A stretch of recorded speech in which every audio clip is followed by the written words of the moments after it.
दीपेश भान के गुजरने के बाद उनकी पत्नी के सिर पर एक होम लोन है जिसे चुकाने के बारे में उन्हें सोचना होगा, क्योंकि दीपेश भान की पत्नी वर्किंग नहीं है। टीवी शो भाभी जी घर पर हैं में गौरी मैम का किरदार निभा चुकी एक्ट्रेस सौम्या टंडन दीपेश भान के निधन के 5 घंटे के भीतर उनके घर पहुंच गई थी। सौम्या टंडन ने दीपेश भान के घर का वो दिल पिघला देने वाला नज़ारा बयां किया है जो उन्होंने अपनी आंखों से देखा। सौम्या टंडन ने बताया कि दीपेश के पार्थिव शरीर को उनके भाई के आने के इंतज़ार में रखा गया था। वो दृश्य कभी भी उनके जहन से नहीं जाएगा। भाभी जी घर पर है में मलखान का रोल प्ले करने वाले एक्टर दीपेश भान की पत्नी और उनके बेटे का रो रो कर बुरा हाल है। 3 साल पहले ही दीपेश की शादी हुई थी और उनके बेटे की उम्र महज 18 महीने थी।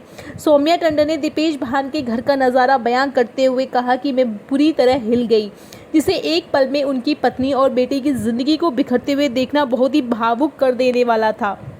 सौम्या टंडन ने कहा कि ईश्वर से मैं यही दुआ करूंगी कि उनकी पत्नी बेटे को इन हालातों से उबरने का हौसला दे।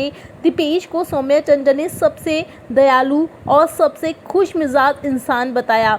उन्होंने कहा कि वो शख्स एक हीरा था। बता दें कि वो शो में विभूति नारायण का किरदार निभाने वाले एक्टर आसिफ शेख भी दीपेश भान की तारीफ में कह चुके हैं कि वह हर किस्म की बुरी आदतों से दूर थे और एक फैमिली मैन थे।